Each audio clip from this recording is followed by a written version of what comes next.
Hello, my name is Lindsay Handy, and this is my case study on parental apathy for my EDL 856 class, Module 14. Problem identification and analysis. So as far as what do I know based on the case study, I know that Mrs. Rose is a new assistant principal at JFK. I know that the school has a very limited program with very little or almost no involvement from parents and the community. We also know that there's no PTA or PTO, but there previously were some parent groups that didn't necessarily stick. Also, due to parent apathy in the past, we know that the principal does not want much to do with changing the involvement of the situation between our parent and community involvement with the school. We also know that the principal, did agree to have a meeting to get parents involved after Mrs. Rose made her request. And then once the meeting was set, they only had 8 parents show up, which was a poor turnout and made them question whether or not to continue with the meeting. What do I need to know in order to solve this case? I'd like to know, has there ever been a PTA or PTO or other parent-involved groups? I know that they mentioned that there were some parent-involved groups, so I'd like to know more about that, like as far as what was successful with those groups, and then again, what made it fail. I think that by understanding those components, it will help us decide kind of what direction to go as far as the new things that we want to implement. I would also like to know what are the parents' views on the lack of parental involvement in the school? Is it something that they look at in the school in negative light, or do they kind of just almost not care? And I don't just mean asking, 1 or 2 parents, because of course you're going to have those outliers, but generally from the whole school, kind of as far as the parents go, what do they think about the situation? I'd also like to know what are the obstacles that are standing in the way of having parents more involved in the school? Is it the lack of transportation? Is it time? Is it childcare? There's a million things that we may not necessarily know, or parents may not think that they have a platform to even tell us. So by asking those questions and figuring out more about those obstacles, that may be the key to solving this. And I'd also like to know what are some ways that parents would like or could like to be involved in the school, both parents and teachers. Some parents have a different view on what involvement looks like, and so it would be interesting to understand those aspects a little bit. So as far as what is the problem here and what is the problem with this situation, the problem is that, number one, there's little to no involvement from parents and the community with the school. For example, having no PTA, no PTO. Another problem is that the principal is not really supportive of putting effort into creating more parent involvement.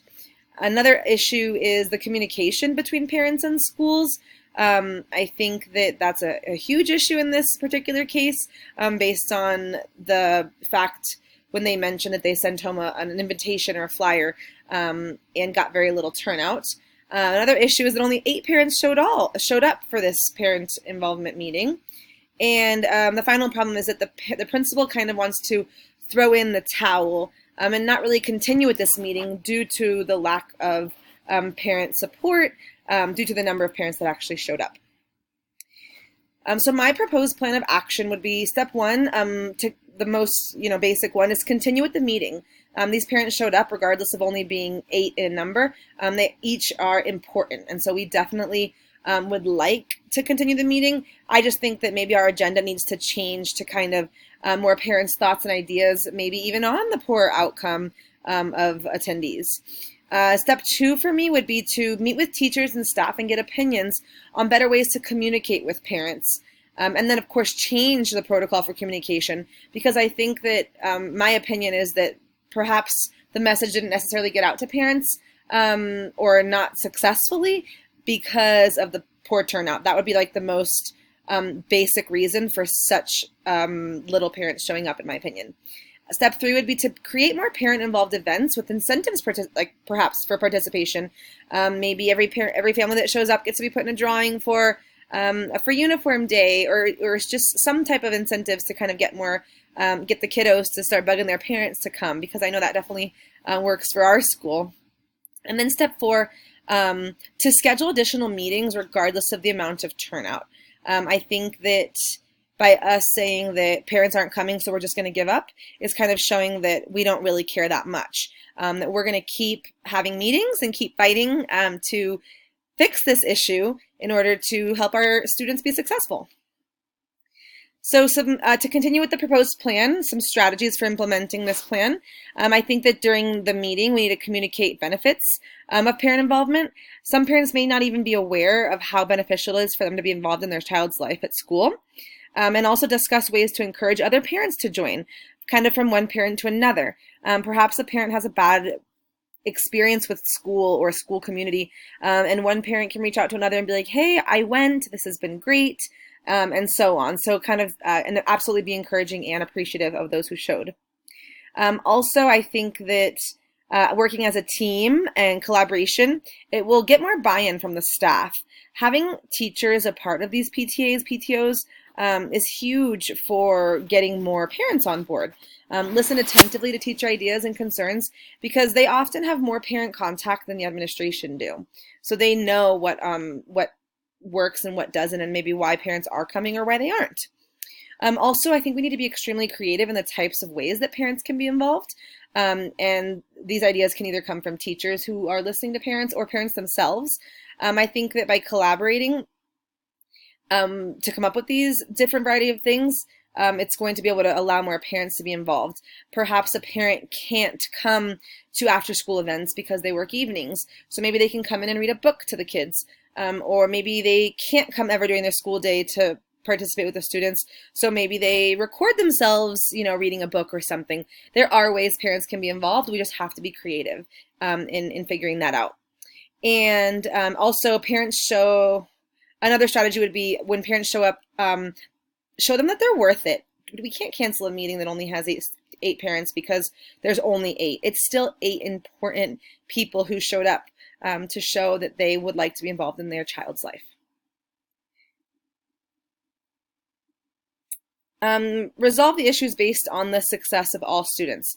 So what is best for the students? Seeing a positive and active relationship between school personnel and parents is huge. Also having a positive relationship with the outside community members, bringing in those positive role models that they may not have in their personal life. Also developing additional support and resources for school and students from the community. By building those relationships, we are giving more resources for our kiddos out in the looking for more resources from our community, which ultimately directly impacts our students. Also, a clear and successful mode of communication between school and families would be best for students. And finally, ways to get all parents involved, not just those who don't work or who are able to get time off. The resolution would be the meeting for parents that attend should go on. Of course, that's our step 1 when we were questioning if we should cancel a meeting or not. Next would be to figure out the issues as to why parents are uninvolved and work to solve the specific problem. Maybe change the time of the meeting, change the date of the meeting, maybe have an AM meeting and a PM meeting. Just kind of work to figure out what can we do to try to make more parents show up. Also work with the community as a liaison to come up with ways that they can be involved to help our parents be involved. Maybe offer free bus passes if those parents need transportation. Maybe see if we could have a community church donate pizza so that parents can have their kiddos fed that night. Just different ways to have our community be able to be a part of our school and therefore helping our parents be a part of our school. Also then solve the issue of poor communication between all parties involved, whether it be school to family, school to the community, or any relationship in there, because I think that with poor communication, it would stop everything there. Even if parents wanted to be involved, if they weren't communicated to properly, they can't be involved. And then create new creative ways for all families to be involved because the traditional ways may not work for all families. So as far as what am I thinking? I was thinking kind of like, how can you just give up on something as important as a relationship between the school and our families as far as involvement goes? Also, what might these parents have been through previously that makes them not want to be involved?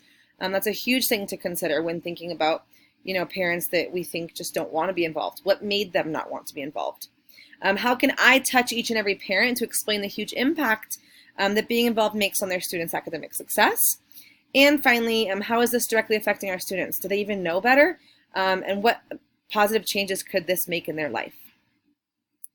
As far as what I'm feeling, frustrated, sad, relatable, and confused are all feelings that I had. And the number one, frustrated, sad, and confused kind of describe themselves, obviously, but the one that hits closest to home is relatable. This problem touches very close to home because it's something that we deal with every day in my school building. I teach in a Title I school in DPS, and we have very, very little parent involvement. I think we see parents during the Halloween parade, and that's pretty much it.